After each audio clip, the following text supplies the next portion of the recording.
Good evening, everyone. It is 5:30. I call this meeting to order. Roll call, Ms. Rhonda. Dr. Reddick, Here. Ms. McLean, Here. Ms. Walko, Here. Mr. Taylor, Here. Ms. Temple, Here. Ms. Williams, Here. Ms. Person West. Present.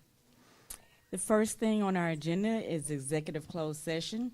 Executive closed session per North Florida School District Policy 1.14A stating that private or closed discussions by the board may occur as part of a regular or special board meeting. Executive sessions may be held only for the purpose of considering employment, appointment, promotion, demotion, disciplining, or resignation of an employee, or to discuss matters of pupil punishment if requested by the parent or legal guardian. No resolution, agreement, or motion considered in the executive session shall be legally binding unless the board reconvenes in public session and presents the item for vote of the membership. Finally, Arkansas Code Title 25, Chapter 19, Section 106, 2C1 states, the specific purpose of the executive session shall be announced in public before going into executive session. Please join me in the executive closed session for discussing the following matters: employment, appointment, promotion, demotion, disciplining, or resignation of an employee.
We are back in session. I'm sorry. Are there any public comments? Any public comments? There being none, the next item on the agenda is employment of personnel. Madam President, Yes, ma'am. I so move that we accept the employment of personnel. Second. It has been properly moved and second that we accept the employment of personnel. There can be no discussion, so all those in favor say aye. Aye. Any opposed? It has passed. The second is employment of the superintendent. Madam President. Yes, ma'am. So move that we, 5.2 employment of the superintendent. Second. It has been properly moved that we accept the employment of the superintendent, which is 5.2. Again, it's personnel, so we can't discuss it. So all those in favor say aye. Aye. Any opposed? It has been passed. Is there a motion to go into workshop? Madam President, Yes, ma'am. I so move that we adjourn. Second. All those in favor? Aye. Any opposed? We are adjourned. We are in workshop.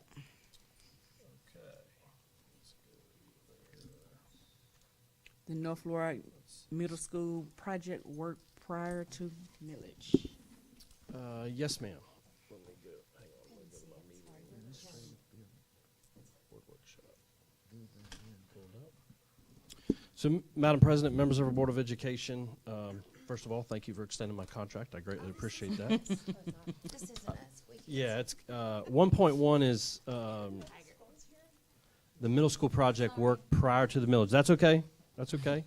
I would like to invite up my colleague, Mr. Brian Brown, the CFO, and our friends from Taggart Architect, Mr. Braum Cahey, and Mr. James Myers. And we'll provide you with an overview as it relates to where we are, the millage, and preparation for our middle school project. Welcome, Mr. Brown. Thank you. Thank you, Dr. Paluski and members of the board. Tonight we have for your consideration a service contract with Taggart Architects to engage in work that's required prior to the millage. And I'll let them explain the importance of why the work's needed, and it has to do with our deadline on the state funding and the time frame on that. So what we're presenting to you tonight is a scope of work that would be completed prior to the millage, and then once the millage, we have a successful millage, that work will be rolled into our architectural contract that we would normally pick up for the millage. So I'll turn it over to Mr. Cahey. And all right. Hello, everyone. I'm James Meyer with Taggart Architects. Just to go over the big picture of what Brian's mentioned, there are three primary things that this service contract will allow the district to meet their goals. The first and possibly most important is meeting the schedule as presented and agreed to with the Department of Education. Make sure that we're able to complete design, meet the school's needs, and finish construction prior to the deadline for all the funds to be spent. Design-wise, this gives us time to meet with the principals, meet with students, talk through, make sure that all the requirements that both the state gives us and what the internal school and district needs are met within design. We're able to assess the state of the site instead of just assuming it's good. We have time to do exploration to make sure it works right, find where all the utilities are, hopefully discover all the strange things that have happened over time that nobody knows about or has drawn on a piece of paper. So it allows us to find and make corrections to potential problems before we're in the middle of a true tight design and construction timeline. And the material that we'll develop, you can use for the millage campaign. And so you'll have graphics, you'll have drawings and fly-throughs and things that the committees can use when meeting with the public and with trying to garner their vote and support. So that's kind of part of the millage support that's part of this, is getting the plans together and with cost estimates and with details enough that when we talk to the community, this is the building, this is what it looks like, this is where your kid will go to school. And so that will help garner support for the millage passing. This agreement, if you review the agreement, it talks about 25% of the architectural fee for the middle school project itself. So the architect services are divided up into different services, and this will be the pre-construction service that's required. Also, following this timeline and authorizing this work prior to the millage allows the construction phase to begin this summer of 25 and conclude in the summer or fall of 27. So if this design work was not completed prior to the millage, then it backs up that timeline. So the start time would be next summer, which would be summer of 26, and finishing out into the summer of 28. So we'll open it up for questions if you have any questions regarding this request. Again, it's an informational item tonight. We would include it on your regular board meeting for approval at the next regular board meeting. Let's start on this end. Ms. West, do you have any questions? Not right now, I don't think. Ms. Temple? Well, I think I do, but let me see if I can ask it well. Because I have never been on one of these projects at all. I have no idea how this works. I thought we'd already been paying you for our designs and stuff like that. And now we got pre-design and we're paying, I mean, how does all that work? We've already paid, I don't even know how much, but it seemed like quite a bit already for designs. Yes, ma'am. Now, all the work that we've done to get to here, you've seen schematic drawings, building layouts and positions on the site, kind of schematic layouts and things regarding the middle school. And all that work is good and it will continue to develop into this more developing phase. And so that work, along with what the work we'll do from now until millage, all is part of this first 25% schematic design fee. So you haven't paid for anything that's going away. It all develops and is credited to the contract amount once the millage passes and it becomes an architect-owner agreement. All of this effort that we've done rolls into that contract. Okay. And so, yeah, so all of this work that we've done is part accumulating. of this first 900,000. Yes, ma'am. Okay, all right. Well, then my next question is, if for some reason the millage didn't pass and it takes a period of time before we can come back to that, do you end up having to do all this again, or can it just be on pause till the money comes? It can, however we're directed, so it can both be on pause until more funds are achieved. It can change in scope to where we're just doing a certain thing based on the will of the board. So all of this, you know, all the investigations we do, all of the meetings with teachers and students in the community is not going to waste. So if we get to the millage, you know, all of that effort can go into whatever the will of the board is at that time. It all is information and intellectual thought that can continue forward at the discretion of the board. Okay, thank you. Ms. Wonka? No, you hit it. That was my question also. I mean, in the event of, devil's advocacy, if we don't get it and then we have to go back and we have to wait, what do we do? Where do we go from there? So we're Yes, good. ma'am. Ms. McLean? I have people asking me, when we have these community meetings that y'all are going to help assist us with, that they see something in the design and they don't like that, they want to suggest something else. Is that still going to be possible? That's the question I keep being asked. Yes, ma'am. And we hope that when we're reaching out to groups to help with the design, to help talk about as the design progresses, that they'll come to those meetings and be able to express that early on rather than later. I'd rather them meet with us early on paper than to see the final product and go, I really, really want this to happen. So we would encourage those people that you know and talk to come to these early meetings that we will develop and sponsor, that they come to those for their input. Okay, thank you. In this first phase that this scope of services enacts is traditionally called schematic design. And that's really a great input point. That's when all the rooms have been placed, everything's the right size, everything's been figured out. Here's the stairs, here's the bathrooms, here's the closets, here's the classrooms. And so we're able to show people enough information that they have something to respond to.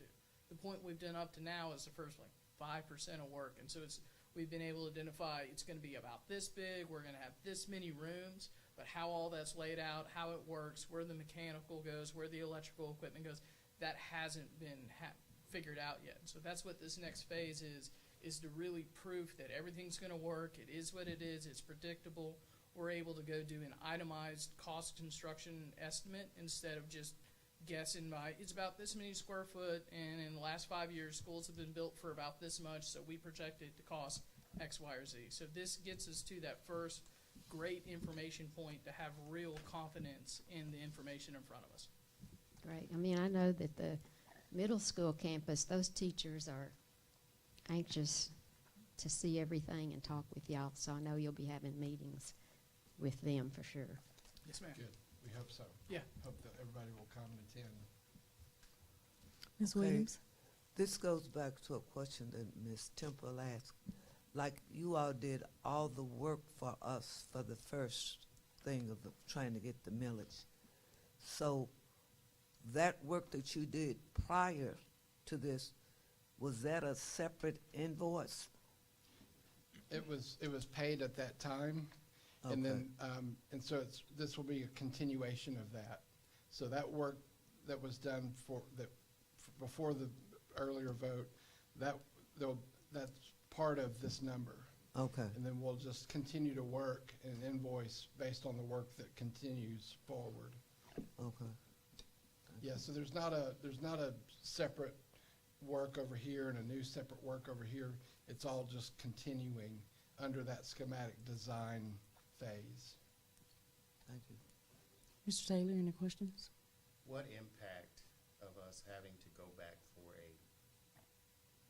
asking for the millage the second time, the cost has made to us? Has it made any cost changes or anything like that? Oh, I see. The original estimates that we've been working on had escalators included in that, because we're not going to bid the projects for some time. It'll be end of next summer or end of this summer when they'll be bid. And so the estimates that we've been working with had anticipating construction bids not happening for some time. And so I think your question is, will the construction increase and be different than what we already know? And we've only done like schematic pricing, and so we've anticipated a time frame before we bid. So can you? Yeah, so Well, let me stop you. That's not exactly what I was asking. So if the millage passed the first time, would we be having the same cost, but Oh. now that's it's where I was second time? going to answer. Okay, So there you go. right now, in the past 7 months, we have not seen a significant change in construction costs. And right now, that makes me feel fairly confident that the numbers we were using prior is going to carry forward. Now, with the current industry market, there's a lot more questions when things come into procurement and tariffs and all these things that no one can control. But at this point in time, we think that there's not going to be a significant escalation in the cost of the building from having the millage approved in November to this May. Does that answer your question, sir? Most of it. Okay. Is there a piece I missed that I can help with, or? Are you charging us more because we had to do it twice? No, sir. Oh, no. Okay. That's That what answers Ron was saying, is that all of our services are being credited back towards the eventual construction contract. Okay. And so that means that all, your bottom dollar at the end of the day is going to be the same number. So it doesn't matter that we had to do this twice? Correct. Not on our part. Okay, all right. That's correct. So now I have my question. Yes, ma'am. Yes, ma'am. So, Brian, when you were speaking about, when you mentioned like 2028, and maybe, the project kind of going on a little bit further, and you were talking about the escalators built in it. My question, I guess, what I'm looking at is, how does all this correlate with unforeseen circumstances such as weather and, I don't know, manpower and what have you? How well are the escalators built into this versus, I know we can't, I guess, necessarily talk about like the materials component, but as far as how escalated is this escalator built in here? I'd have to go back to the previous construction estimate to Right. pull out what that percentage is. But the last 5 years have been kind of weird because of COVID. We've seen some Right. double-digit construction estimates, but typically year over year is 5% or less.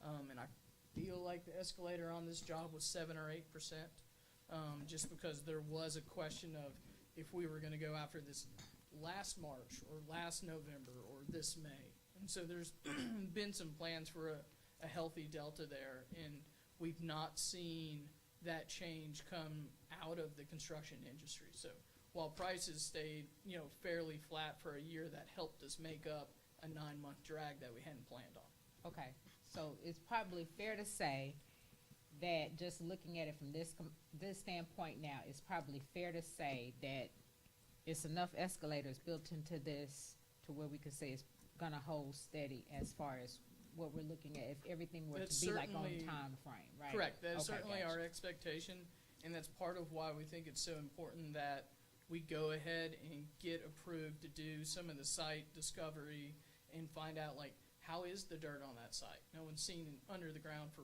60 years since it's been built. Where are the utilities in reality? And so we can go ahead and get in front of some of those potentially big problems when we still have time to fine-tune the design to avoid them as much as possible. Okay, I think that's all I had, thank you. And one other piece of information for the board, the way the architectural contracts work, they work on a percentage of the project cost. So what we've agreed to and what Taggart has done in the past is 6%. That's what this proposal is before you. But 6% of the overall cost is the architectural fee. So what they're explaining tonight is there's a cap on their services. It's based on that project total, 6% of that, and then everything we spend that we've spent on this project up until a successful millage will be credited to that 6%. So we'll get credit for the work they're doing. What we're doing is authorizing them to get started so we can get the schematics done and get a shovel in the ground quicker. So, and get input from the public and staff, as well as get a shovel in the ground and get started on this as quickly as possible to meet that deadline that the state has imposed on the partnership funding.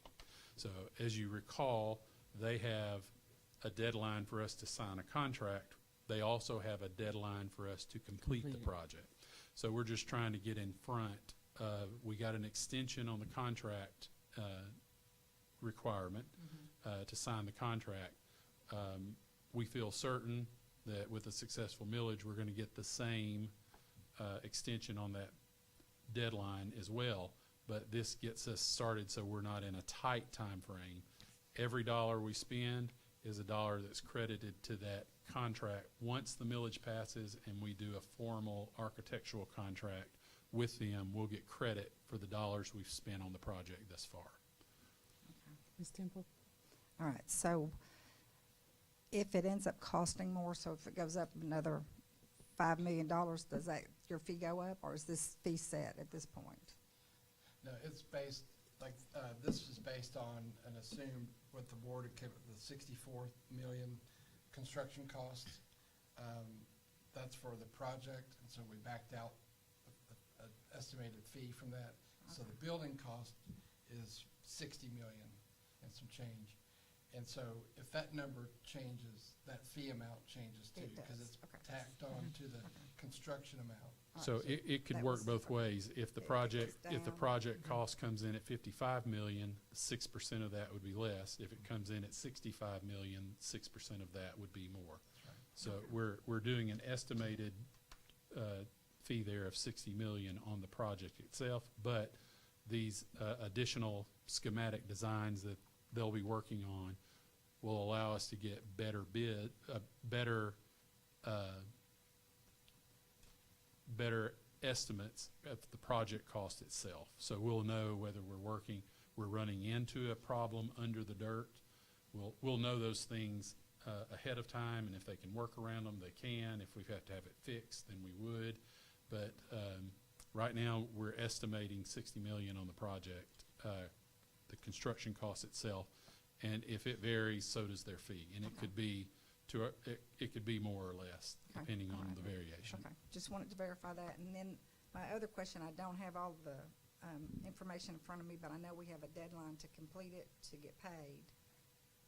What kind of liability do y'all carry to make sure that happens? I mean, are we left, if y'all don't get it done, we're left having to pay for that? I mean, That's part of our bidding process when the millage passes and we start the bidding process on each of the phases of the job. We put requirements.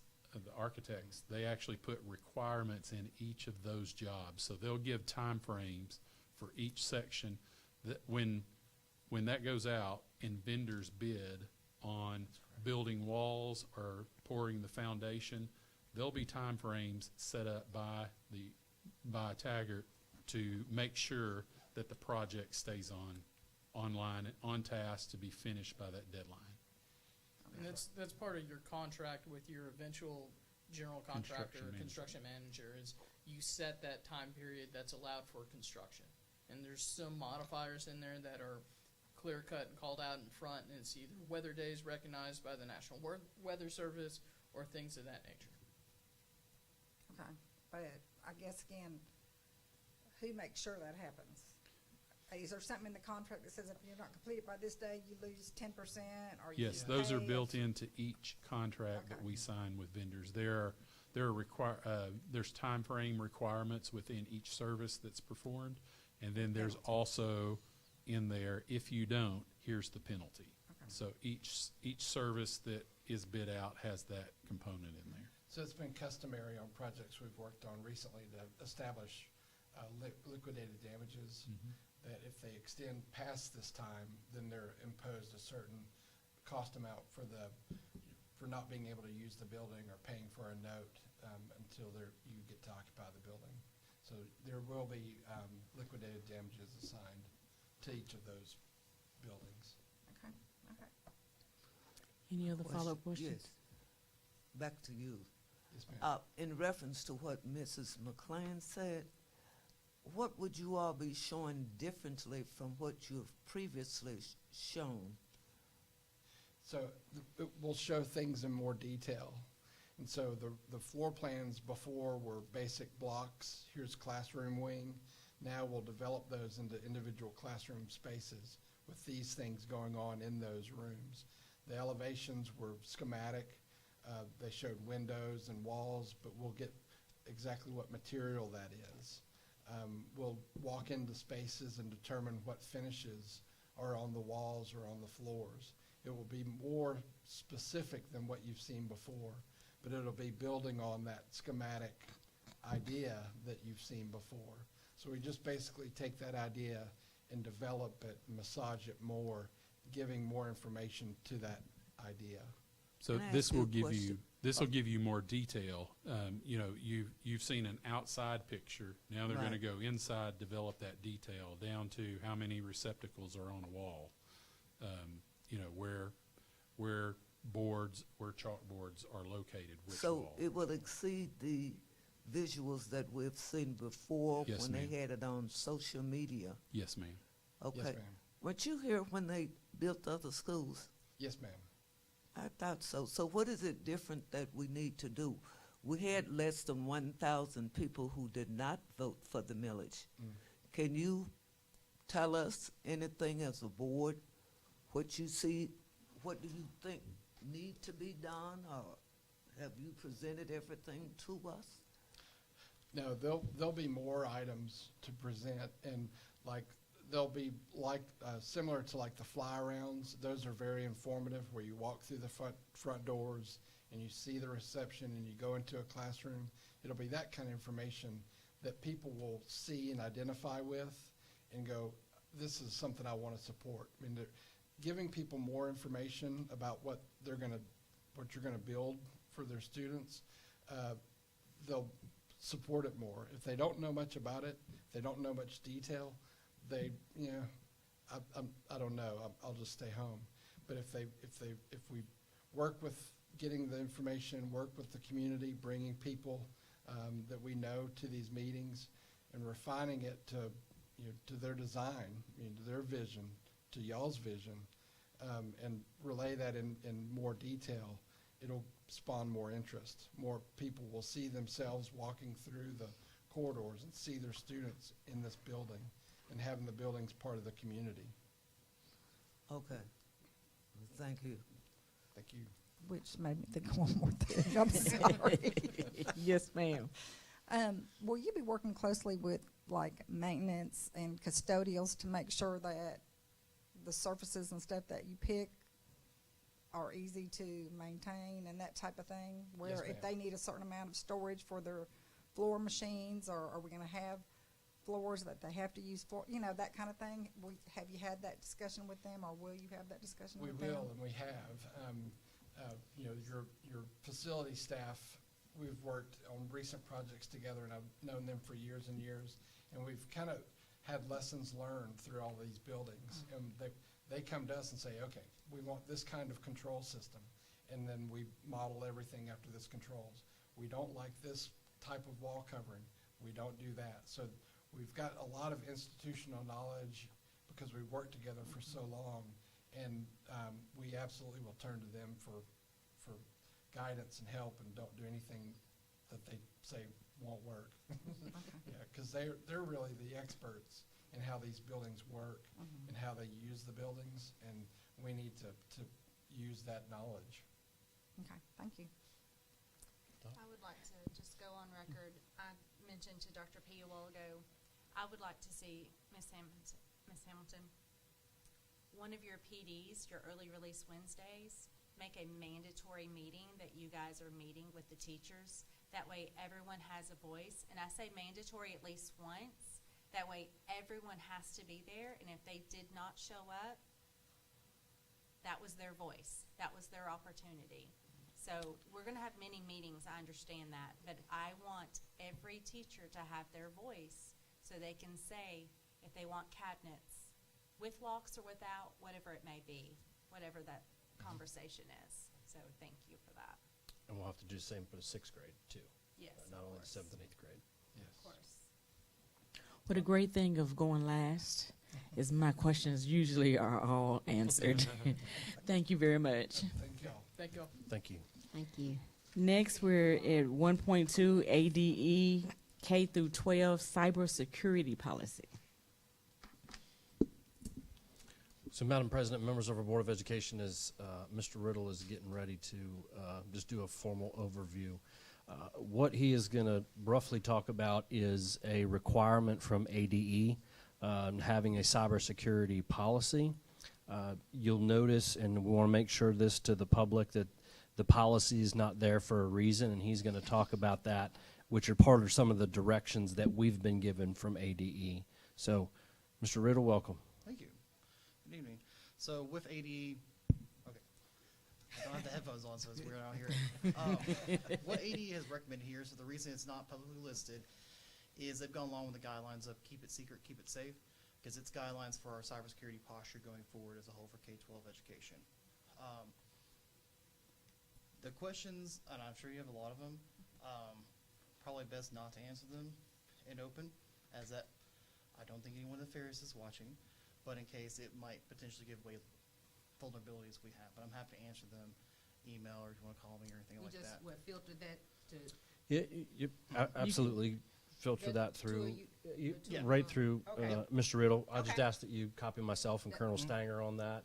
But you do have access to it in executive content, which is Yes. private. Gotcha. But please address any of your questions directly and just copy us so we know if one board member's asking it, maybe there's Yep. another one so we can Gotcha. provide it. I don't mean to be real secretive about it, but they've asked us to really not talk about it publicly for it. I but got you. It's good things that we need. They're implemented in 3 phases. We have phase 1, July 1st this year. We're on track to meet all the guidelines for that. Phase 2 is July 1st, 26. We're on track for those already. And then last phase is July 1st, 2027, and I think we're good for that one as well. We're pretty well set for those to come into fruition with us without much trouble. So I would also think of this like when Chief Finks talked about our safety and security plan, where we could not talk about it in open, but we could talk about it in closed. I would treat it similar Yes. So, to protect the school district from bad actors. absolutely. Look for our questions. Thank you. Thank you, Mr. Riddle. Thank you. We're down to 1.3, 2025-2026, middle school 7th and 8th grade course request. Madam, Sorry about coming up. That's okay. so we'll welcome Dr. Stoll and Ms. Hampton to discuss. There's not many courses here. They're going to give a high-level overview, but of course, part of your role is approving courses, so I'll turn it over to my colleagues. No staff needed. Madam President, members of the know. board, That's a good report. Dr. Paluski, thank you for having us tonight. These are just a quick overview of the courses that they want to implement for the 25-26 school year. And I'm going to turn it over to Ms. Hampton just to give you a real quick overview and any explanations and questions that you might have. Good evening, President Redis, board members, Dr. Paluski. I'm going to take us quickly through the courses that we would like to add to our course guide at the 7th and 8th grade campus. The purpose for this is, number one, we want to offer more elective course options to students at the 7th and 8th grade campus. However, we want to be able to do so without needing to add additional staffing. So all of these courses that I'll present to you this evening we're able to staff with our current staff based on their current licensure. And the benefit of adding elective courses will be that we can decrease the size of our elective courses right now. So if you have a student who is at the 7th and 8th grade campus, they've probably mentioned how big their elective classes are, and that is just because we need a few more options so that we can decrease class sizes. So our proposed courses are listed here, and I will quickly go through these so you all can ask any questions if you have any. So our first 3 courses are all business courses. Those are CTE courses that will help us be aligned to the academies at the high school. These courses are each just a semester long, so we would pair these up, so students would take Explore Business Applications with the intro class, so they would be taking 2 of those courses in the year. And then we have our Leadership Service Learning class. I'm really excited about this course offering. If you know me, I really value student voice. I really want to see more student leadership on our campus. And this course is going to allow us to ensure that we're promoting more student leadership on our campus. So we'll be able to run our student council through this course. We also would like to give students more opportunities to lead in our office space as office helpers or as media center helpers. And so they will do those applications through their Leadership Service Learning course. So they'll be able to spend some time in the office if they're meeting all of their expectations in the Leadership Service Learning course. And then the final course that we would like to add is Study Skills. We want to model our study skills after the AVID program. And the reason why we want to model this after the AVID program is, number one, we want to create more alignment between the 7th and 8th grade campus and the high school. So I know a few weeks ago, Dr. St. Louis presented, and stated that ninth graders would all be doing an AVID course in Freshman Academy. And so what we would like to do is begin adding AVID to the middle school. So next year what that would look like is it's study skills, and we're calling it study skills because we're not fully onboarded to the AVID program just yet. So we'll still be using AVID strategies. We'll use some of this, we'll be teaching the skills that AVID teaches, but because we're not officially part of the program, we're calling it study skills. And those are the courses that we would like to add. Are there any questions? Mr. Taylor, any questions? No. Ms. Williams? No. Ms. McLean? I love it that you're utilizing the licensure that you have there on campus. That's awesome, and that it will decrease the size of some of those elective courses. Yes. So that's great. Ms. Walker? So just for clarification, we're not offering any other foreign language outside of Spanish, correct? Correct. And that's just because at this time, if we were to offer another foreign language, we would have to hire an additional staff member. Ms. Temple? The curriculum you're using, I know you said in the study skills it's AVID. On the other ones, are you ordering curriculum, or you have some that you've already? So we'll be working with our curriculum department to purchase curriculum. Our goal is to make sure that our business courses align to what's happening at the high school and the academy. So we don't want to do anything that gets us sidetracked. We want to make sure that whatever we're doing is going to align directly to what's happening at the high school. But we don't have any idea how much that is. We have not looked at prices yet, no. Okay, all right, thank you. Ms. West? I'm all for it. I love it. I would just like to see something that focuses, and maybe that you can tie this in with the leadership service learning. But let's be honest with each other up here. We do have some behavioral issues at Yes. the junior high. We Yes. know that. Everybody knows that. But I would like to see something that focuses or honed in more on what problem solving looks like. What does that kind of going down that road, you know, Conflict resolution. yeah, I would like to Yes. see something that focuses more on that, because I feel, just from even having children, that's kind of where it starts, and you have to kind of start nipping that in the bud at this particular age.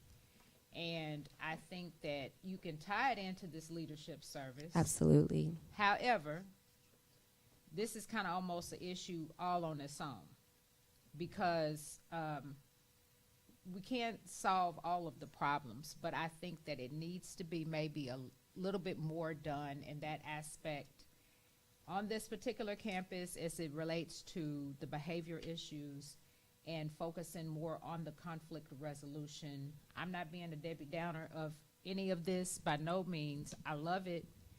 I think it's great, and I love how it flows into what we're doing at the high school, but I think that it's missing a component, and that's something we all should probably look at as far as adding to that, because that is, we have a problem there, and I'm not going to sugarcoat that component, but we got to try to see what we can do to resolve that component. I think that while we're adding something, I think it would be good to look at something there and add that there too.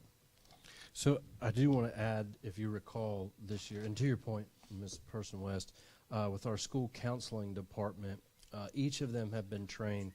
I want to say Strive, but that's not it. I forget the program right off the top of my head, that school counselors can, as part of the discipline process, is to push out modules for students if they have severe behavior. I want to say Strive, but that's not it. No, I lost the It's name. because I'm on the spot that I can't give you the Yeah, name. I can't think of it either. But all of the school counselors have been trained on that, and that's part of when every child gets Ripple effect. Ripple effect. That's it. And so, and I know the school's been using that and assigning modules. A lot of that gets into conflict resolution. So a lot of to what you're talking about, they've just started to implement this year. Yes. But this course, such as leadership service, easily can be incorporated to enhance. Yeah, those, and I don't want to 'cause that's focus part- on the folks that's necessarily causing issues, but like what, you know, Cindy's a good kid, but let's make sure that Cindy has the tools so when she gets into high Sure. school and she finds herself in these situations, Cindy's not getting in trouble in high school. So she's still getting good behavior certificates. Yep. And Cindy's mom and dad is happy, right, Cindy? That's right. That's good, Cindy. Okay, well, I want to bring back, I read that book from our ASBA training, the top 20 teens. Y'all, it was amazing. And it was written in such a way that any kid would pick that up. And it talks about tornadoes and negativity and, you know, pest thinking chains where you get stuck in this thought cycle and you can't break it. So you end up getting mad, you know, somebody said something to hurt your feelings and, you know, you just squirrel cage it till you're in a big fight. And it was amazing. I think that would be something that would be really helpful for teachers and staff and even the kids at Like a middle book school. study that you Yeah. could do with the staff and students. It really was good. It was amazing. I like to specific things. No additional staff needed. Excites me. And I'm glad that we're starting at the 7th and 8th grade, teaching them about community service, especially since when they get to the high school, they need 75 hours. And so they need to already know the process. And part of that community service for us is also to Ms. Person West's point, when students have an opportunity to serve the school community, that makes them invest a little differently. So now I don't want to create havoc. I don't want to cause disruption in the building where I'm a part of making the walls look better. I'm a part of keeping the garden clean and free of weeds. So we definitely want to give them more opportunities to really feel like the 7th and 8th grade campus is something that they have ownership over. So I'm really looking forward to how that could possibly improve student behavior just by giving them some more ownership on our campus. And I want to commend them on the being able to use the staff they have, because when they first came to me with this, I was like, okay, you know, y'all, budget's a big deal, so Right. we can add things, but we've got to look at the staff we have. And so that's what I charged them with, and that they did a really good job of looking at all the people they had and their licensure to be able to come up with these new electives. So that was really good on their part. And I have to give credit to one of my assistant principals who is in the audience, Miss Elizabeth Wells. She is our CTE guru, and so she was very key to helping us think about what courses we could add that would align to the academies that are happening at the high school but wouldn't require us to add additional staff. Awesome. Good job. Who's Thank that lady you. back there? That's Miss that- Wells. That Yes, is Miss Miss Wells. Wells. She's an assistant principal at the 7th and 8th grade campus. I didn't know you were here. You could have come up and sat with us. Okay. Thank you, guys. Thank you. Thank you. Thank you. Thanks. All right, our last agenda item is budget overview. So, Madam President, members of our Board of Education, as my colleague gets set up, Mr. Brown, what he's going to take you through, I know at the last meeting we went through kind of a high-level overview. He's just going to hit a couple high-level items in the budget book as a refresher, and then we're going to take a deep dive into the work that we've been doing since the spring on areas within the operational budget that can be reduced, and then that under the superintendent's purview that I have the authority to do. We're also going to talk about some areas within the budget that would require a board action if you're going to reduce that line item. So we want to give all that information. That'll be kind of part one of many budget conversations to come. Yes. Mr. Brown, take it away. Thank you, Dr. Paluski, members of the board. So tonight what we're going to do is we're just going to do a brief recap of the overview that we talked about last week, just to set the frame. And if you recall, page 2 of that overview, we talked about our declining enrollment, and we have the historical trend there. We were at 7,250 last year, which set the budget for this year. That number flows into line 10 on this state aid notice, and then also affects the funding categories that are in the second and bottom section of this funding. We talked about the impact of losing students and that decreasing funding. We also talked about looked at our historical state foundation funding graph that you see here on page 4. And you'll notice we talked about the trend upward until about 2022. The trend upward there was we did have student decline. We had declining enrollment, but the increase in per pupil funding from the state was overcoming that. So the trend of that graph was upwards.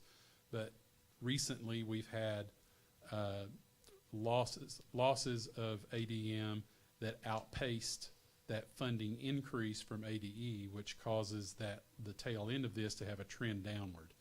So that's the current state that we're in now. We also talked about our bonded debt savings. Your refinancing of our bonded debt generated savings where we were banking that in the building fund to save for our building projects.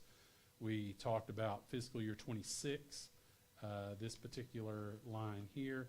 Next fiscal year will be, this year, fiscal year 25, will be our last big savings deposit that we make into the building fund. Fiscal year 26, we'll make a deposit, but it'll be smaller. And then fiscal years 27 through 31, we have an even smaller. So we've taken all of our savings up front to deposit for our building project. We also talked about our debt payment service, and you'll see that as the savings decreases over time, so fiscal year 25, this year the big deposit that we're making, we have a $5.32 million bonded debt payment, and then next year as we save less, we pay more for our bonded debt payment, and then fiscal year 27, when that savings drops down to $1 million, we come back up to where we have been in the past, which is around $12 million for our bonded debt payment. We also talked about our ESA funding, the loss of student ADM, and our decrease in our poverty rate has caused that ESA funding to drop from the the middle level funding down to the bottom level funding. That will cause us to lose approximately $3 million over 3 years. We're working to see if we can't change the trajectory of that, and that may be, you recall we talked about us being in a CEP program right now.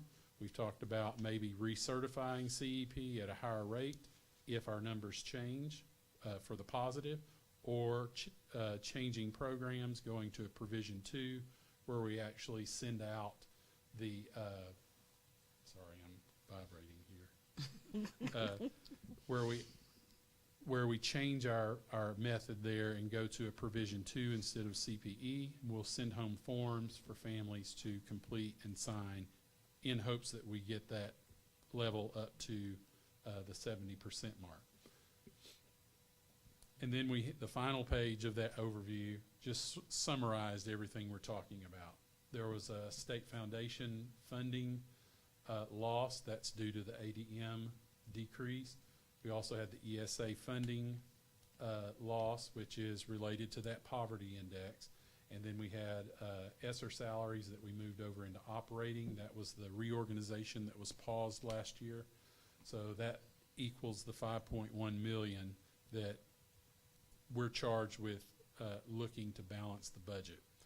And we also mentioned last time that this 5.1 is a minimum. So if indeed we can identify savings to where we can have more savings than 5.1, that in itself will increase our overall organizational financial health and put us in a position to be able to invest either in facility repair or teacher salaries, things of that nature. So the 5.1 is to balance our budget. Anything over the 5.1 that we bring to you would be to improve our overall financial health. So that's a quick overview of what we've covered in the past. Is there any questions about that? Okay. Then what I'm going to do is jump over, and we've talked to you about, we've been working on a savings list, and what we're going to cover with you tonight, we've identified some items that we're looking into. We've got bucket 1 that we've vetted pretty well. We also have a bucket 2 and 3. We're not covering that tonight, but That's more information that will come to you. And this is yes, ma'am. We don't have that? No, ma'am. What I will do is this has a lot of items in here that's in work that's not for public consumption at this point. Gotcha. So what I'll do is I can copy this, the portions we're going to cover tonight. I'll copy it, and then I'll put it in your weekly board report next Friday. Okay. It'll have a link, and we'll just put the portions in there that we're talking about tonight, so that you'll have that in writing. Okay. Or if you want that sooner, we can just email that to you. That's right. If Yeah, you could just if you want email it it sooner, to I us. can prepare it tomorrow and email it to you. Yeah. Yes. So we'll put that in an email, and I'll get it out to you. All right. So what we've done is we've identified some areas to look at for savings. This first item here on line 3 is a reduction in software purchases. We believe we can save $100,000 in software. Yes. Mr. Brown, before you get started, do you want to explain the color coding system? Sure. So the color coding system. What junior means. Those are initials of people that are in my in my So department. you'll know who did it. Yes, I had assigned some of these tasks to people in my department. So those, if I ever have questions about a particular line, I know who worked on it. So the initials you can ignore. Okay. The color coding, green in itself means that's in the superintendent's purview. That is a reduction that can be done by the superintendent, doesn't require us to come ask for board approval to do that. The yellow coding are things that the board could consider and would require a board action. So we have 2 codes there, a yellow and a green. The green is within Dr. Paluski's purview. The yellow would be requires board approval. So we're coming to you tonight with these items. We have them color coded. So the first item is within the superintendent's purview there, and that is just reducing the amount of money we're spending on software. We would work with technology and curriculum, and also schools, departments, to identify those savings areas. And I've given you here just some historical. Yes. Had a question already? Yes. So does this mean we'll decrease the computer one-on-one with our students?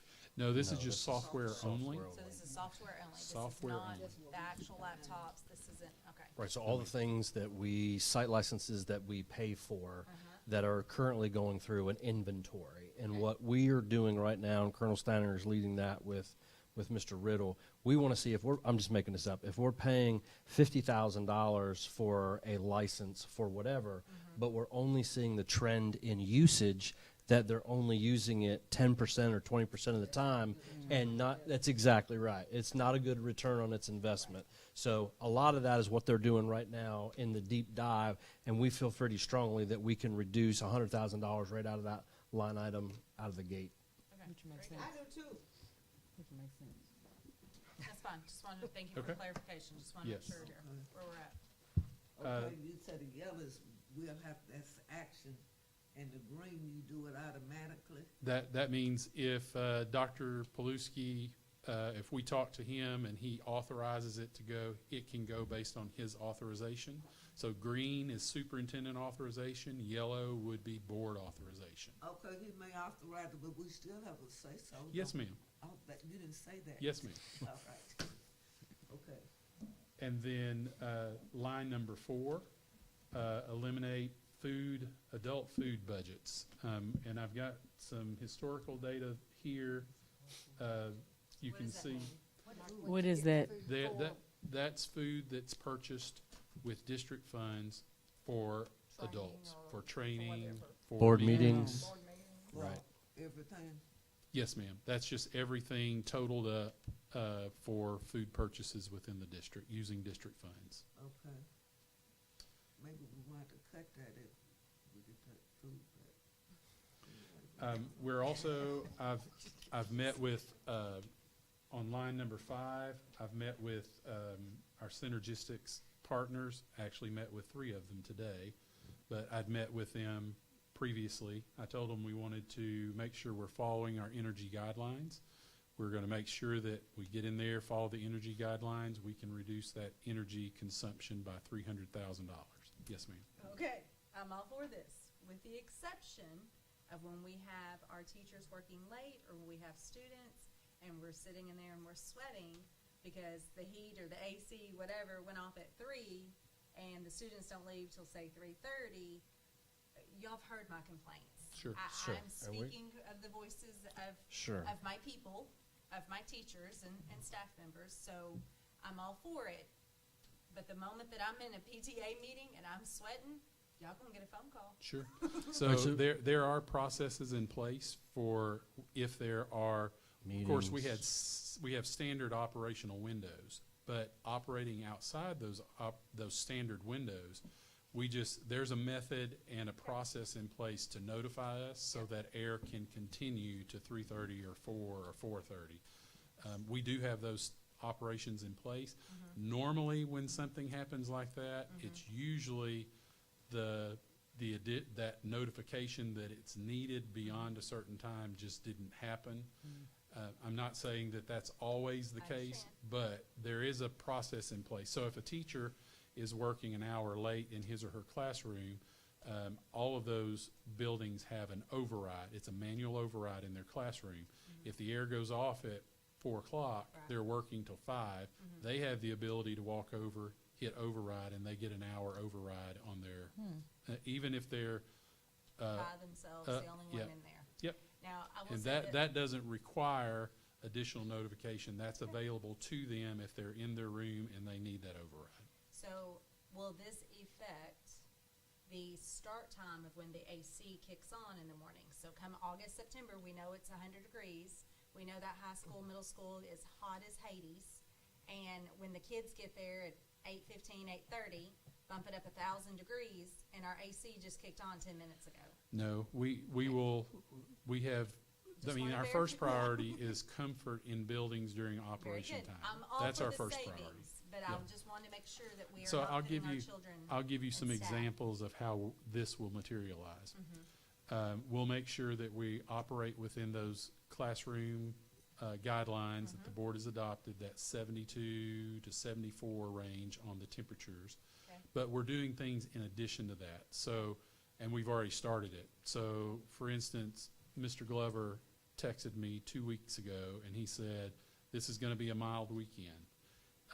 Can I get your approval to turn off all air handlers that run all the time? Yep. Can I turn off all the air handlers for, and he said, like the end of school on Friday through noon on Sunday, he was going to turn those off, capitalize on that energy savings. He'd start them back up on Sunday at noon, and then all the programming that comes back on for Monday comes back on afternoon.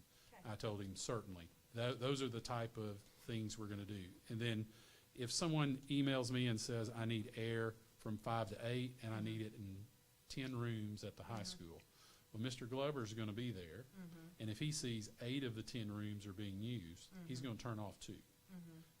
Sometimes people plan, and they plan for worst case scenario or for big crowds, and then it turns out we don't need all that space. Sure.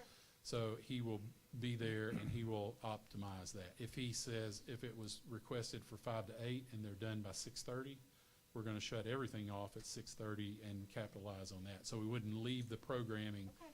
running based on the request. And that's fine. Yes. Like I said, but Sure. I just know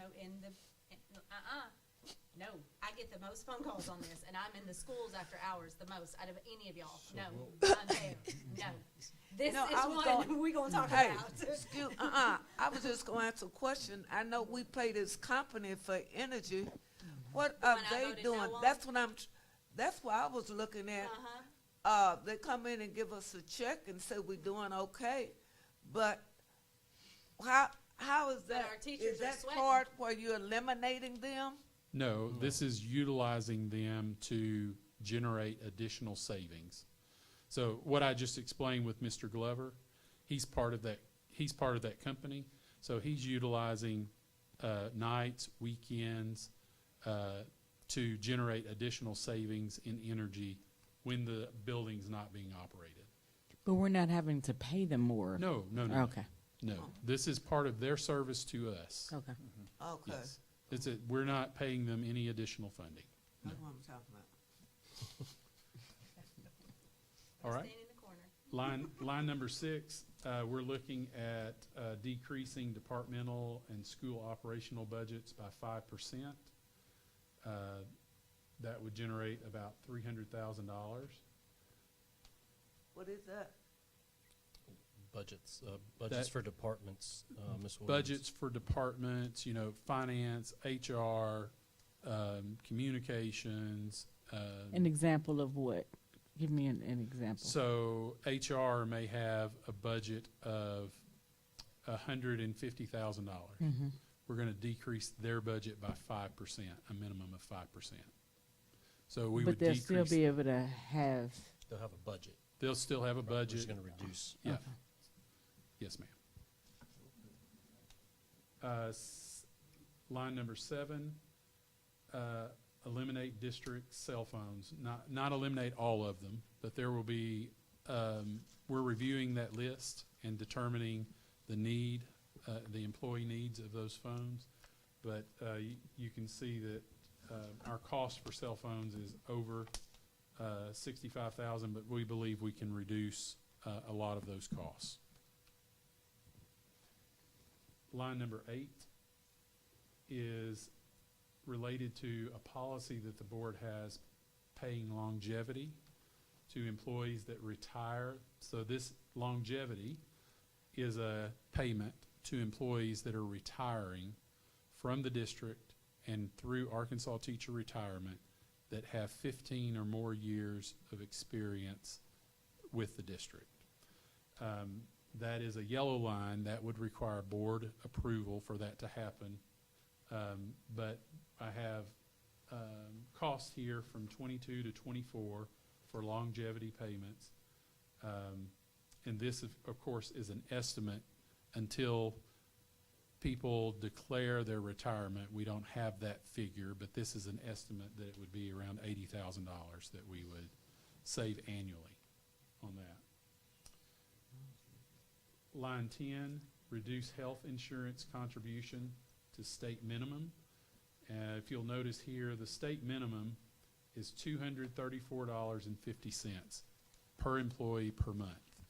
The Senate Education Committee and the House Education Committee jointly determine the minimum monthly contribution that schools have to pay on employee health insurance. That is established for fiscal year 25 at $234.50. So any employee that elects health insurance through the district pays $234.50 as a minimum, but North Little Rock pays an additional $70 per month per employee on top of the state minimum. So this line is a calculation of what the savings would be if we reduced it to the state minimum versus the $70 additional that we pay. So there are 920 employees that take advantage of the health insurance. So you can do the math there, 920 times 70 times 12 months. That's $772,000. Line 11 is a hospital indemnity insurance benefit. This is a benefit that employees have in case they are hospitalized. This is just a cash payment directly to the employee. It's an insurance policy that pays a cash payment to employees who are hospitalized in the hospital. So it's like Aflac, a version of Aflac that we pay for, is that what I'm understanding? Yes, and we pay for it for all, it's free to all employees. All they have to do is say, yes, I want the free hospital indemnity, we pay that. That is $2.75 per month per employee. There are 1,250 that participate in that. Can you go back to the line above that with the paying them $70 more than what the state requires that we pay? Yes. So the teacher can take that $70 and... No, it's applied to their insurance premiums costs. So it's not paid to the employee, it's credited to their insurance costs. So if they take some other insurance, it can apply to that. No, it No. only applies to health insurance. So if they have a family plan, they could apply it to that. I'm trying to Yes. figure out where the 70 can go. Yes, so it can Currently. apply to, it normally applies to the employee benefit only.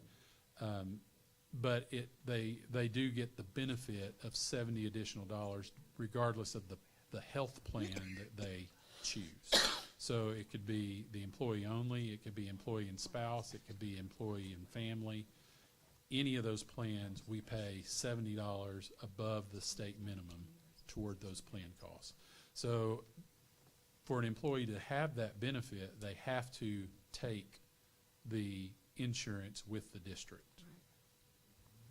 So basically, your insurance would go up $70. That's correct. Exactly right. That's correct. So that is a yellow item that would require board approval for that. Also a yellow item, Mr. Brown? yes. There's a 300 or so difference between 10 and 11. Who are those people? So so there are people that work in our district. You're talking about the 920 versus the 1250. So there are people that work in our district that may be covered under a spouse in health insurance plan that don't take health insurance through us. I'm one of those, for example. Okay. Retired military, they cover me. I am not a member of the health insurance program here. Mhm. Yes, good question.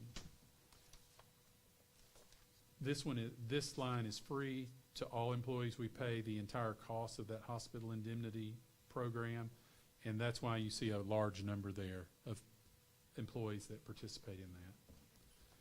Another, yes. Sorry, just for clarification, so the 1250, is that full-time only It's, versus? no, so the health insurance, you have to work 30 hours per week to qualify for health. Okay. That's a state requirement. Okay. The other benefits, you have to work a minimum of 20 hours per week. So there could be some part-time employees taking advantage of these Okay, as well. okay. Okay, line 12 is the dental insurance. Now, the district pays for the employee-only dental insurance. That this would be eliminating the portion that the district paid, so the employee would have to pick up that. It doesn't mean we're eliminating the insurance. It would be, if you want to continue that insurance, you would pick up the premium on that. So that's line number 12. Line number 13 is the vision insurance, employee only. Again, the district pays 100%, just as in dental. We pay 100% of the vision insurance for employee only. If we were to eliminate the district paid portion and allow people to sign up for that want it, that would be a $15,900 savings to the district. The district also, yes, ma'am. Quick question, is there any, do you all have like, maybe numbers that can tell us, like, out of the people that, since it is a paid benefit, that actually use it versus no? We could, Or we, like a percentage? yeah, yes, we could get that. We would have to come from the vendor themselves. So we would contact, for instance, on the dental, we'd contact Delta Dental. Right. We'd ask them, we can ask for a report on the employees that used the insurance versus those that didn't, and we could give you a raw percentage. Yeah, I would like to see, Sure. like, you know, I don't need like names or anything like that, but Yes. just percentage wise, Sure. like out of, or maybe out of 500, did 300 use it, or was it a 250, or was Yes. it maybe 200 people that you know, Yes, that took it? we can get a usage report 'Cause let's from be them. honest, everybody don't get their teeth clean, but Right, that would be good to have. right. And that would also be good to have with the health insurance, because I guess what I'm looking at is, as a past employee, if I didn't get a raise, then you're gonna ask me to pay more on the insurance too? At We least can get those percentages for all of our policies there. Yes. Oh, all. Yes, we can get them for all. But Okay. the health, I mean, not the health, but the dental and the vision is what's paid for by the district for just the employee, right? No, we Just a pay line percentage. 11. Well, we pay on line 10, we pay above the state minimum by $70 per month. On line 11, we pay 100% of that insurance, the hospital indemnity for the employee only. We pay 100% of the dental insurance for the employee only. Yeah, that's what I was asking for dental We and pay the vision specifically, 100%. that's 100%. Yes, for the employee only Right. policy. So I mean, that's kind of where I would like to just see Sure. like, usage numbers Right. on that. And then we also provide a life insurance policy for all employees. That's district paid, and that's $1.63 per month times 12 months times 1,250 employees. What is that policy amount? Is it 10,000, 15,000? I think it's $10,000. Yes. I'll have to verify that, and I can let you know. I mean, it takes the average is 10,000. Can I go, You know, climate, like, can I go back up to the health insurance? Yes. If we're paying, I can't see that amount, 234.60. That's the minimum that the state says we pay. Yes, ma'am. Mhm. Correct. So if we take the 70 away and that's what we're paying, does that mean that the individual employee that just has health insurance for themselves, their insurance is covered? It's covered, but they would incur that $70 per month. So it would cost the employee $35 per check. An additional. In additional to Correct. what they're already paying. Because that additional $70 we are picking up. Right, And that is what they're looking- beyond. We're paying for their individual insurance. That's a benefit. Right. Yeah. Well, take we're the 70 paying $70 in Beyond. addition to the state minimum Right. for their employee-only insurance. In most cases, it has 3 different tiers on the insurance. In most cases, it pays 100% of the bottom tier. It pays most of the tier for the second, and then there's a charge. The employees pay the difference for the upper tier of the insurance. But everybody gets the benefit that has the health insurance of the state minimum, the $234.50, plus the $70 additional. That That is paid. equals the bottom level or not? Or there's still No, it's usually it's 100. It pays 100%. Usually, employees don't need all of that credit to get the bottom tier free. Okay. But the second tier is the one that is not totally free, but requires a little bit of contribution every check from employees. And then the upper tier, the premium insurance, requires even more additional pay. So every employee gets the benefit of that $234.50 and the $70 up to the cost of their insurance. And then it's based on what tier that you choose, whether it's the lower, the middle, or if premium. the basic, let's just say, is the least expensive. So the basic, the state's paying something, we're paying something, but And- it still doesn't equal what the basic costs. No, in the basic cost for employee only for our employees is free So because our So cost that the monthly 234 covers it. covers Okay, that's that. what I've been trying to get at. 234 plus It's three- some from us covers it. it's 304.50, I think, is, yeah, 304.50 304. is what we're paying. Yeah. But what we're required to pay is the 234.50. So if you took the 70 away, would the 234 then cover the basic, or would they have to contribute a little bit? I'd have to look at that and see. I can, let me grab my notebook so I can take some notes real quick. Also, what's the No. deductible on that policy that we have that we're paying for? Because if we've got a high deductible, then that puts more pressure on our teachers of finding the $10,000 deductible. Yeah, because what you I know look for a at, fact, I know for a fact the basic has a very high deductible. The deductible's different on each tier. So the So basic, you pay for, is the more you pay as an individual employee, the lower your deductible goes down. So as you go up from the highest tier, and like in most insurance policies, it'll be a little less deductible, but you're paying for that. so the state has devised the first, so the basic and the middle, those are designed to be high deductible plans that allow an employee to have an HSA attached to them. The premium plan does not qualify for the HSA savings, and most people pair an FSA plan with that. So the first two are, of course, all of these are designed by the state. The district doesn't have a say in the coverage, nor do we have a say in the premium. All we have a say in is, are we going to pay more than the state minimum requirement? Oh, I And that's see. what we're talking about. Because we don't State pay the takes all teachers that. nothing, no way, and we're the best. I have to give it to North Rock. We have the best medical Benefit thing package. between the county and Little Rock. But we have an advantage to that because we're not competitive in our salaries for teachers. That's the problem. And so they'll stay for the insurance. For the benefits. For the benefits, and it's just common knowledge. And so I hear what you're saying, but you was gonna answer Mr. Brown?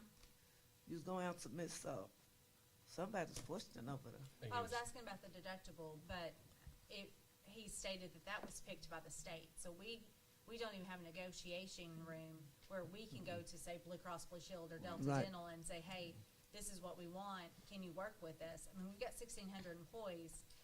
I feel like we should get a better rate, but I'd have to read the policy to see what our policy is. It's been a good 3 years So since I've gotten into our the policy. state negotiates that on behalf of all public school employees. Yeah. And that is determined by Employee Benefits Division, which is the division that handles not only the state employee side, but the public school employee side. So the public school employee side, all public schools have the same insurance coverage, no matter whether you work at North Little Rock or Little Rock Maumelle, or doesn't matter, yes. Bentonville, I did know wherever you this, work. yes. You have the same insurance coverage per plan if you elect those. That you have the same insurance rate that's charged to you. What we have control over is whether we pay the additional dollars to help employees with the cost of that. Okay. So all the deductibles, all the plan coverages, all of that is handled by the state of Arkansas, and that's out of the district's hands. We have zero control in that. The only thing we have a say in is whether we pay above the minimum or not for that coverage for employees. Do we know if, hypothetically, say Benton or Bryant, Maumelle, Sherwood, whoever else, Little Rock, not the individual schools so much, but the other special school districts, did they pay any of these benefits? I know you stated we had the best, and, Right. and I agree, but I'm thinking, and I could be wrong, that we're the only ones who pay the additional $70. But what about our vision and what about our dental? Do they pay for that in their individual? Or We is that can- just us that do I that? don't I know. haven't seen any stats on that recently, so I'm not sure. I can ask surrounding schools, and we can compare, and I can put that in a table If you don't format for mind, you. I'm just Compare- curious. Give us a comparison. Yes, ma'am. And I know we need to cut. I understand that. I understand this is the first of many things that we're gonna come before us. I get that. So it's always scary when we have to look at our teachers who are in the classrooms of 30 students and who are literally putting their lives on the line with active shooters going around throughout the country. And we're going, oh, don't you worry about that life insurance. We're gonna take that away from you. So it's always frightening and scary for any of us to talk, this communication. Yes. And again, this is just opening dialogue. 100%. These are just, what my department. Yes, it is open dialogue, yes. It's opening Dialogue. dialogue. We're Yes. not I making get decisions. it. Make sure they hear it, cause Correct. they listening. Yes, This- they are. Yes, Yeah. they This is are. just Yes. purely This- for information only. Yeah. And certainly, we don't want to take Because any. we will be getting calls. Well, you know, none of us want to take anybody's benefits away from them, right? So we're just letting you know that this is information. Yeah. And my recommendation when we get there is to put those benefits on hold, let us work through this process. But if it gets to it, then we may have to come back here at the end to make some decisions. Typical for state government, and I would include the U of A system, you know, and UAMS. Yeah. And probably school districts. We don't know that for, you know, fact, but they all, state government puts them together so they can be more competitive with insurance companies. Sure. All of them in one giant bucket. That's why we are not allowed to negotiate. But state government, they typically cover dental, cover some low-level health, life insurance like we do here, and either vision or very reduced vision. We're talking pennies on the dollar. None of them contribute over for medical. Well, I'm sorry. I apologize. I think that's the largest savings if I'm It is. reading It these. is. It So, I is. mean, that right there alone, okay. It's a dialogue, it's Yeah. a conversation. Oh, yes, Yeah, ma'am. it's just a Yeah. conversation. Yeah. What they Yes. do out there, Yes. they do the bottom ones. Yep. And medical is up to the, they pay a certain amount. Yeah. And if I remember right, actually the state was paying, last year, $500 per employee a month, and then it was supposed to bump up to like, I believe, $550, closer to $600. So obviously those costs keep creeping up. School districts are probably no different when you combine them all. I don't have that data in front of me, but Sure. yeah. Well, I know it's just a conversation, but I just still wanted to put it out there that Can we move on? if we are asking, if we're thinking about taking away benefits, how are we going to retain our teachers? And we're not, I'm just putting it out there that it's that because they're listening. Right. I'm getting text messages. They are listening. And their thing is, if you're thinking about taking away our benefits, how do you plan no, on so retaining? What this is, what you have in front of you is a menu. I- And we can get, however you want to order off the a la carte menu to get to a minimum of 5.1 million, and then hopefully over the top, so we're healthy, which could be possibly raises for teachers. But all of that obviously is a board action. When you start looking at our benefits, can you do that as a percentage of, do you look at it as a percentage of the salary? Or like if you're going to compare to another school district, what numbers are you coming up with to compare? How That's a does that good work? question. Like if you're saying, this is how much your bundle of benefits is worth. And Well, this is some of what the- the beginning salary is. Some of the or- benefits are percentage-based, and some of them are flat rate. So it would probably just be, the best comparison would be to find out if the district, if other surrounding districts, for instance, do all of them offer a life insurance policy? And we'll just ask, do you offer a policy? What company do you get it from?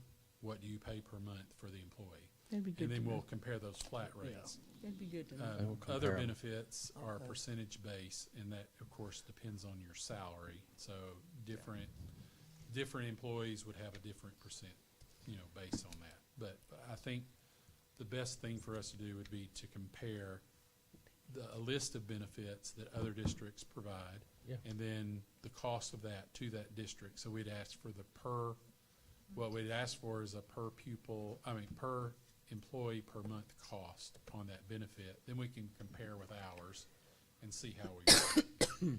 So are these, the things we're going to look at are going to be more like insurance benefits or No, these. other types of benefits or? No, I think we've covered all the benefits on this last line, the life No, insurance. I mean the is ones that we would be asking the other districts.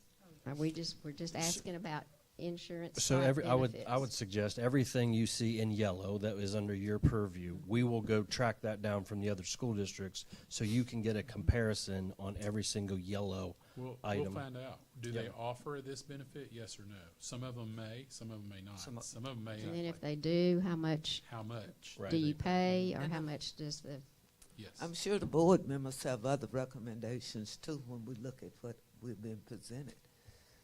So we can move on, don't you think? Wait, did you figure out if that 234 covered the minimum coverage on the health insurance? I will get that and Okay. put it in a report to you all.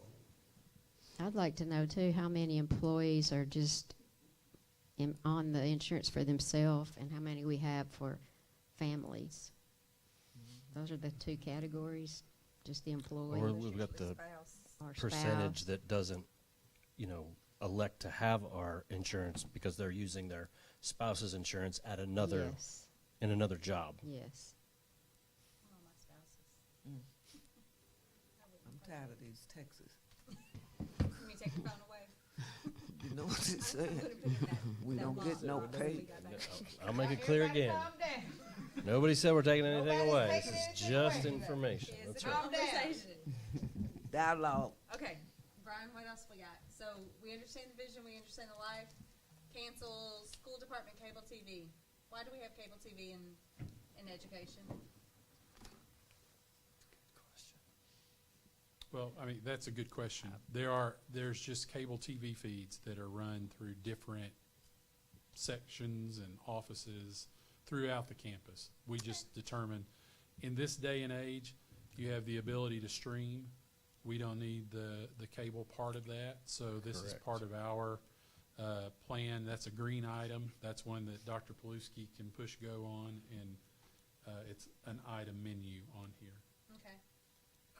Hotspots, these are mobile hotspots offered through a cellular phone company. They're hotspots only, so they're internet. It's an internet source. It's not a phone. And what we're proposing there is to eliminate those and just make sure employees and make sure that we keep one for finance. We have that. We utilize that as a backup payroll network in case the school district network goes down. That's a backup network for us to be able to provide, run payroll, transfer files to the bank, and then keep 2 or 3 on hand for departments to check out as they need. Yes. With that being said, I know we have had in the past some situations to where is this where we can look at possibly our internet service as it relates, because I know we've had some situations where it's gone down and we've had to have employees to use their hotspots on their phones or what have you. So how would that correlate into this? So Line that 16. yeah, this doesn't have anything to do with the internet service. This is just mobile hotspots that we had, that IT have, that have been issued to employees. Most of those employees that are issued a mobile hotspot also have a school district cell phone. So there shouldn't be any reason why they can't use their cell phone as a mobile hotspot where we could reduce that cost. Okay, so with that being said, if we're talking about possibly, So Windstream is our provider for our internet. Okay. and has that been a reliable type source typically? I would, Probably as reliable as anybody else. Would- They all go Well, down. I mean, it seemed like, it has gone down. I mean, not to say that we haven't had some Issues. problems with that, sure. I mean, I was just, So- I was just, just thinking about, when we were talking about hotspots and like, Here he I would comes. hate for it. Here he comes. Come on, Randy. Because, I would hate, for something like, we would need something to go, and we don't have, but I get, like you said, the phones have the hotspot, but then if we're talking about taking away cell phones, possibly, just a conversation. Yes, ma'am. So with our internet provider, we've had issues with Windstream in the past, but they've become more reliable recently, especially with the core move. That has eliminated a lot of the issues that we've had with them. We had looked at alternative, going back to the state network with DIS this year, Department of Information Services. They did not get us a scope of work in time to even compare. So we will be continuing with Windstream. They are E-rated. So we pay for 10% of the total cost of that due to E-rate funding. Well, I So- say they give us a good little deal, so, They do, yeah. Their payment for them comes through E-rate. But that doesn't have anything to do with the hotspots. No, ma'am. right, I know Yeah, that, correct. yeah. Yeah, she was asking about, I was reliability. which talking they're- about, like, being at the challenges that has been in the past, and then the elimination of the hotspots, but then you may need the hotspots, but then if you take away The phone, hotspots have how does all that work? have a limitation to them. Once you get more than 4 or 5 devices on them, they're not really, the speed isn't to where you can really use them after that. Typically, we keep, the ones we keep in IT is for if we have reunifications, like the middle school, catch fire, couple Right, years ago, right, the lightning right. bolt. We use them there. We use them in those cases. I get it, trying to eliminate or see where you have duplicates or kind of overdoing something or it's overkill here, I get it. But I just want to make sure at the same time, if it's a situation to where you have to run payroll or Kathy's doing the e-school or what is it, E-school. e-school, Yes. if she needs to run that, I mean, I know that it has been times when she has had to work extra slow, extra hard. And sometimes that is e-school. It's a slow system at times. Someone in the state's going to text me about that comment. But yeah, in those cases, there is a backup internet for payroll and HR right now to keep them going, but how spread out they are in those areas, the hotspots normally needed to keep them rolling when those happen, Okay. but they're few and far between. Okay, I'm not trying to hook a damn meal here. but go No, ahead. you're fine. Your All right. questions need to be asked. We'll keep moving. Thank you, Randy. Thank you. So line 17, we're looking at reducing the paper costs. We work with our employees to do more electronically and less on physical paper. On line number 18, temporary staffing, we're looking to eliminate the use of temporary staffing agencies. And we've had quite a bit of that here recently, just due to not being able to fill positions, but we're looking at, we're just taking a hard look at that. That's on one of the items that we Would could. you explain that in detail, please? Yes, so we may have some positions that are open that, for which we've advertised, and we don't have applicants to fill those positions. Okay. We have 2 staffing agencies that we call, and they select temporary people to send to us to work in those positions. Such as Will Sub. Will No, Sub that- is separate. Right. Okay. So, for an example, when you get your overall staffing report, and you know through the course of this year, we've had anywhere between 9 and 11 custodial vacancies all year long. So we'll use a staffing agency to backfill where we can't find applicants that have come forward. That's probably the best Gotcha. example. Yes, thank you. And that just, what does that cost, about 15% more Yes. per employee? And I've That got the would be on historical. and that's on the low end. Okay, and we're also looking at reducing a departmental budget from 900,000 to 700,000. That would be the curriculum department. We've also looked at reducing the amount of work being done in district for additional pay. Again, that would be, looks like my, Those would be stipend sheets. yes, those would be additional work. So, I may be, Overtime? yes, it's overtime related.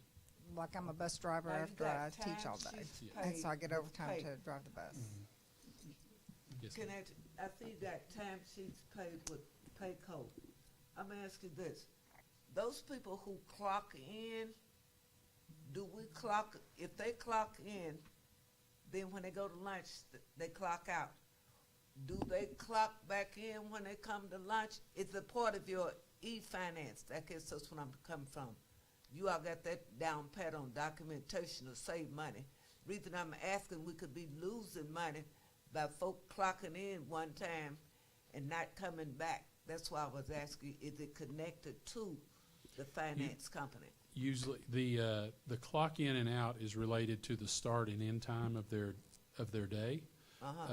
We typically don't have employees clock in and out for lunch. They just take their lunch. Uh-oh. Oh, that was you, Brown. It's like, what did our computers just do?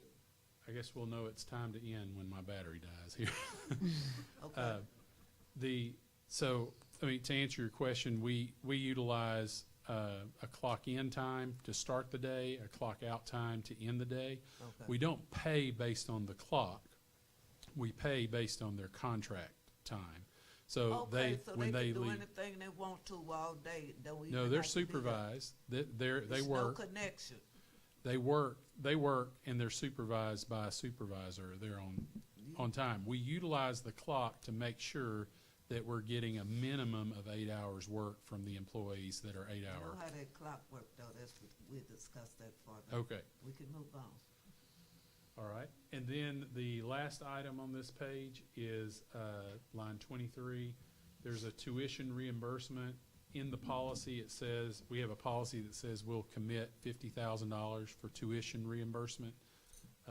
That could be a savings as well. That's not required, but it is in our policy. That is a yellow item that would require board approval to do that.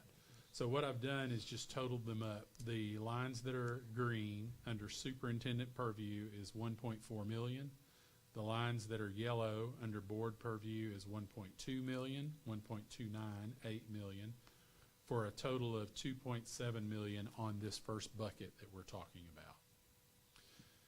And then if you'll, going to look at one more tab here.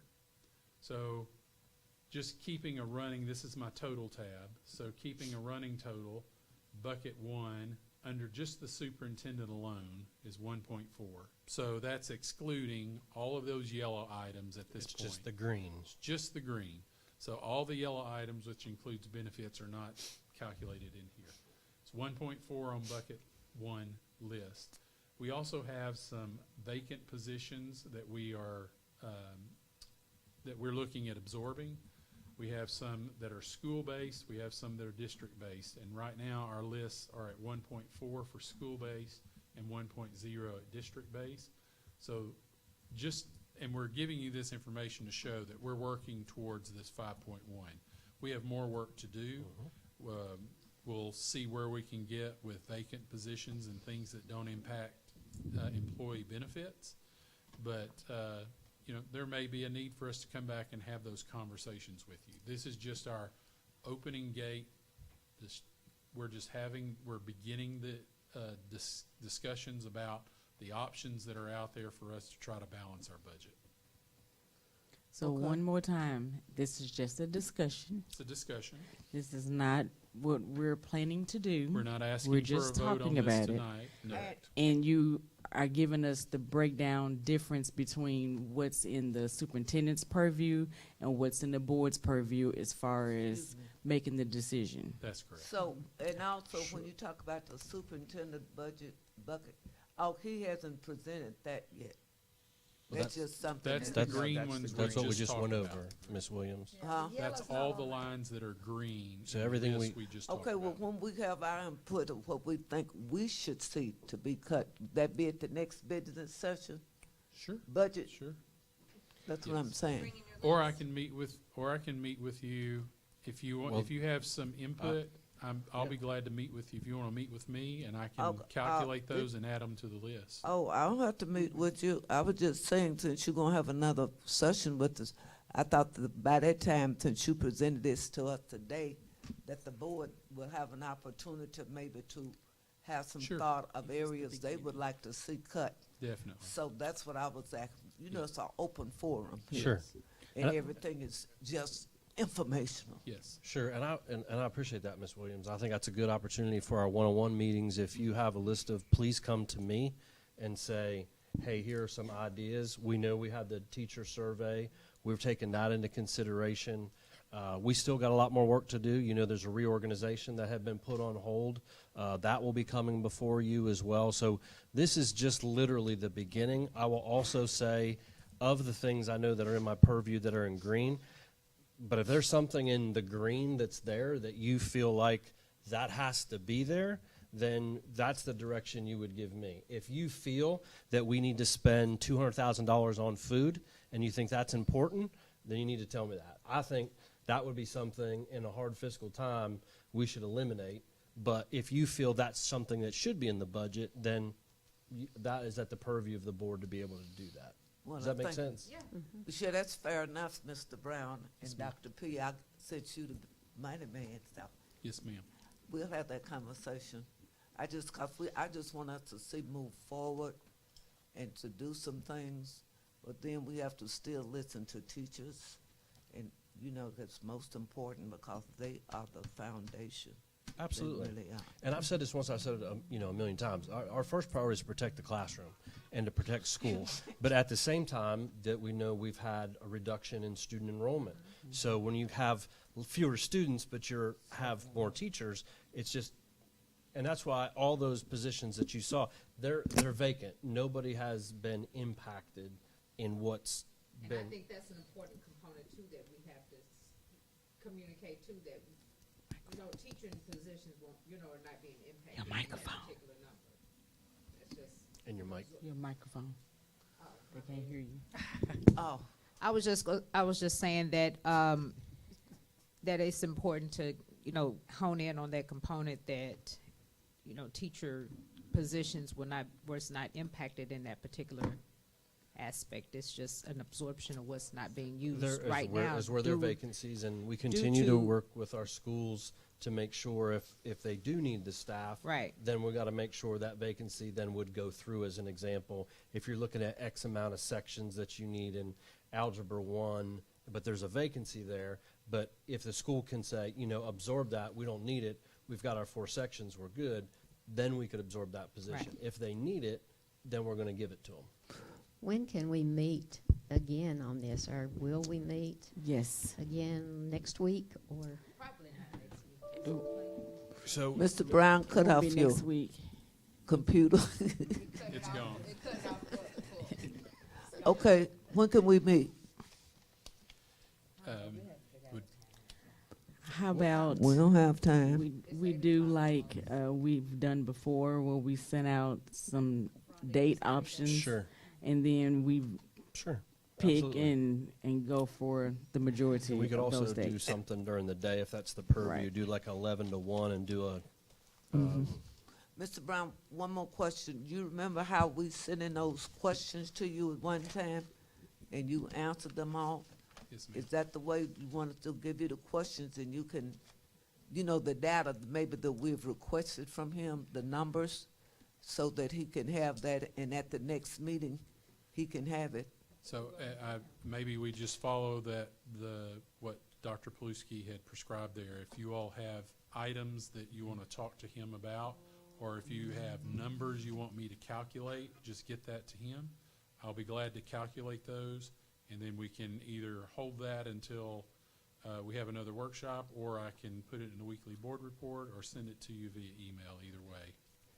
So how about everybody, any questions that you have, send them to Mr. Brown. He can formulate them all, and so they'll be answered and ready for our next workshop. Sure. And I would just ask you copy myself and Colonel Stanger And on that, so we're in the loop. We know what your questions are. and we'll get with Rhonda to send out 3 options of Sure. times, and we can taggle to decide on when you're available, and then we'll come up with our next workshop. Everybody good with that? Yes. I have a quick question. Yes. So I saw where we were considering some purchasing type things like phones and things like that. Were there anything else like in our supply chain or contracting or acquisitions? So- Have we looked at those type of things as well? Yes, sir. So when you looked up there and they talked about 5% in different operational shops or budgets, that's where that stuff gets rolled into. So, paper's one of them. I mean, I think Mhm, when I look saw back that. at last year, it was like $100,000 on paper. We can do with less paper. But all of that, what we wanted to do is give flexibility to the schools and give flexibility to individual departments to say, okay, we're reducing you 5%, tell us where that's gonna be. Okay. Okay. I would bet my mortgage, it's gonna be on stuff, because we're not getting rid of people. So instead of going down and dictating, okay, you know, transportation, you're gonna cut back fuel, which we're not gonna do, or, you know, you give me a cell phone, or we're cutting this landline or whatever. They know better than we do on what they can live without. And then we'll do the math till we get to 5%. And if they go beyond that, great. But I can promise you, we've got 5% fluff out there in all of them. All right. Any more questions?